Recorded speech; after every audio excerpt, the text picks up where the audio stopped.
আজকে আমাদের সঙ্গে রয়েছেন আমাদের বিকাশ সায়নের একজন বাচ্চার মা, যিনি আমাদের সাথে তার কিছু অভিজ্ঞতা শেয়ার করতে চাইছেন।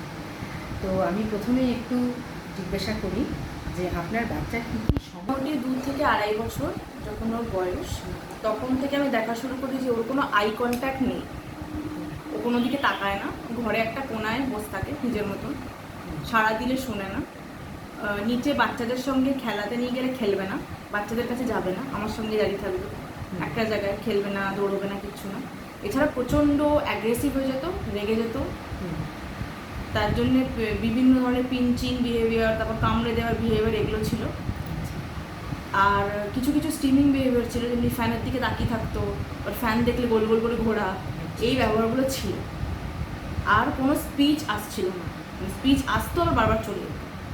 তো এইগুলো দেখে আমার মনে হয়েছিল যে ওর অটিস্টিক টেন্ডেন্সিস আছে। আচ্ছা, আপনি কতদিন হলো আসছেন বিকাশ? এখানে আমার 1 বছর হয়ে গেছে। আচ্ছা আচ্ছা, এখানে আসার পর কি আপনি ওর মধ্যে কোনো রকম পরিবর্তন দেখেছেন? হ্যাঁ, সব থেকে প্রথমত হচ্ছে নিজের দুনিয়া থেকে বেরিয়ে ইন্টারঅ্যাক্ট করা সবার সাথে, নিজের এজের বাচ্চাদের সাথেও অতটা করে না এখনও, কিন্তু হ্যাঁ, বাড়ির যে লোকজন আছে বা নিজের থেকে একটু বড় যারা বাচ্চারা আছে, মোটামুটি 10-12 বছরের বাচ্চা, সেরকম তাদের সঙ্গে ইন্টারঅ্যাক্ট করে। স্পিচ দিয়ে না করতে পারলেও জেস্চারের থ্রু, যে হ্যাঁ কিছু একটা দেখানোর চেষ্টা করা, তো টেনে নিয়ে যাবে, তো কিছু চাই তো টেনে নিয়ে যাবে, এই জিনিসগুলো করে।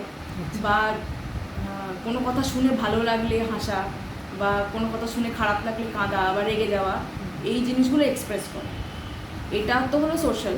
এছাড়া অ্যাকাডেমিক এর দিক থেকে যে যে অ্যাক্টিভিটি এখানে করানো হয় সেইগুলো সব ভালো করে করে। যেমন যে কী কী? যেমন যেগুলো ওকে স্কুলে এখন করানো হচ্ছে, একটা হচ্ছে ডট জয়েন করা, যাতে ওই লাইন যেগুলোতে টানা যায় সেগুলো থেকে শুরু হয়েছিল।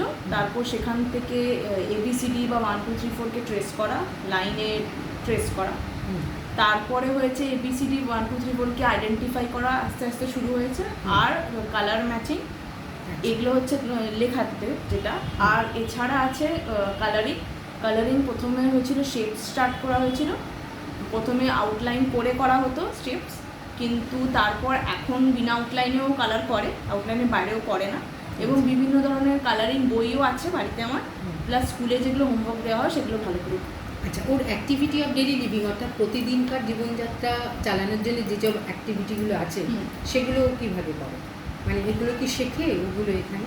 হ্যাঁ, ও গ্রাসপিং এবিলিটি প্রচুর ইমপ্রুভ হয়েছে। মোটামুটি 2-3 বার বললে ওর মেমোরিতে চলে যায়। তারপরে কখনো কখনো রিমাইন্ড করতে হয়, যেমনি প্যান্টটা পরো বা জামায় বোতাম লাগাও, কখনো কখনো নিজেও করে। আচ্ছা, খাওয়া দাওয়ার ব্যাপারটা? খাওয়া দাওয়ার ব্যাপারটাও নিজে খায়।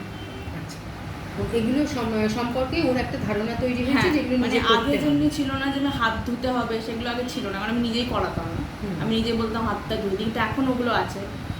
খেতে যাওয়ার আগে বসলো, মনে পড়লো যে আমি হাত ধোবো, হাত ধুতে চলে গেলো, তারপর গিয়ে বসলো, নিজেই খাচ্ছে, জল খাওয়ার চেষ্টা করি, জল খাচ্ছে নিজে, সেগুলো এখন করেছে। আচ্ছা, ও যখন স্কুলে আসছে, যখন স্কুলের যিনি স্পেশাল এডুকেটেড টিচার থাকছেন, তিনি আপনাকে ওর সমস্ত বিষয়টা সম্পর্কে ঠিকভাবে তথ্য দিচ্ছেন? হ্যাঁ, যে কতটা ওর মধ্যে ডেভেলপমেন্ট হচ্ছে বা কী কী অবস্থা অসুবিধা, সেগুলো সেই ব্যাপারে আমি সবসময় তথ্য পাই। প্লাস আমি সপ্তাহে মোটামুটি 2-3 বার করে জিজ্ঞেস করতে থাকি যে সব ধরনের অ্যাক্টিভিটি দরকার, আমি মনে করি, যেমনি কীভাবে ইন্টারঅ্যাক্ট করছে, ঠিক মতন খাচ্ছে কি না, সব কিছুই দরকার ডেভেলপমেন্টের জন্য। তো আমি সবই টাইম টু টাইম জিজ্ঞেস করতে থাকি। তো আমি পজিটিভ হোক বা কোনো কিছু নেগেটিভ হোক, একদম প্রপার ফিডব্যাক থাকি। আচ্ছা আচ্ছা, আপনার কি মনে হয় যে ওর যেগুলো সমস্যা আছে সেই সমস্যা যখন সমাধান করবেন তখন আপনি কি স্পেশাল এডুকেটরের সাহায্য নেবেন, না এখন অনেকটা আপনি নিজেই করতে পারবেন বলে আপনার মনে হয়? স্পেশাল এডুকেটর এখানে উনি প্রচুর ক্লিয়ার ইনস্ট্রাকশন আমার দিয়ে দেন যে কী কী লাগবে, তো সেটা করেও অনেকটা আমার হেল্প হয়েছে, যে আমার বাচ্চা অনেক ইমপ্রুভ করেছে। এখন কিছু কিছু ক্ষেত্রে সেটা প্রচুর দরকার হয়, কোনো নতুন জিনিস শেখাতে হলে দরকার পড়ে, স্পেসিফিক ইনস্ট্রাকশন দরকার পড়ে, যেগুলো মানে একদম স্পেসিফিক ইনস্ট্রাকশন দিতে হবে।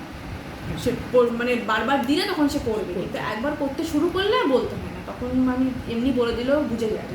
আচ্ছা আচ্ছা, অ্যাজ এ মাদার বা বাচ্চার সাথে আপনি যেহেতু সারাদিন থাকেন, আপনি কিভাবে এই সমস্যাটাকে দেখেন, যে এই সমস্যাটা থেকে আপনি কতটা সহায়তা পাচ্ছেন বিকাশ সায়নে এসে?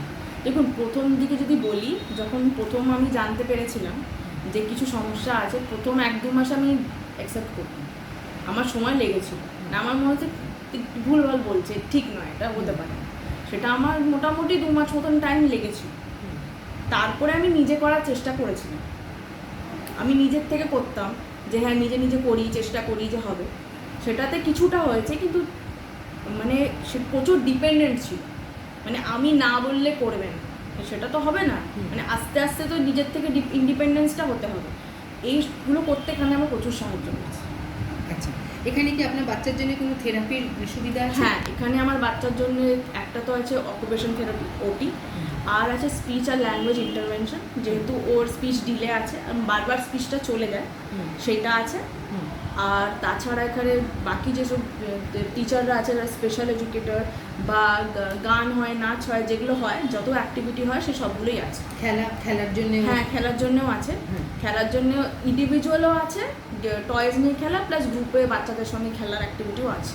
আচ্ছা, তো একজন গার্জেন হিসাবে আপনি এখান থেকে সব রকমের সহায়তা পাচ্ছেন, এবং আপনি আগামী দিনে কি মনে করছেন যে ওর জন্য কি করতে পারবেন, মানে বিকাশায়নের সহযোগিতা যদি? আমার যেটা মনে হচ্ছে ও আমার মেয়ে আগামী দিনে সব আউটগ্রো করতেও পারবে এবং যেভাবে স্বাভাবিকভাবেই কাটাতে পারবে। প্রথমত আমি এরকম বাচ্চাদেরকে অস্বাভাবিক মনে করি না, এরা অস্বাভাবিক নয় আমার মতো।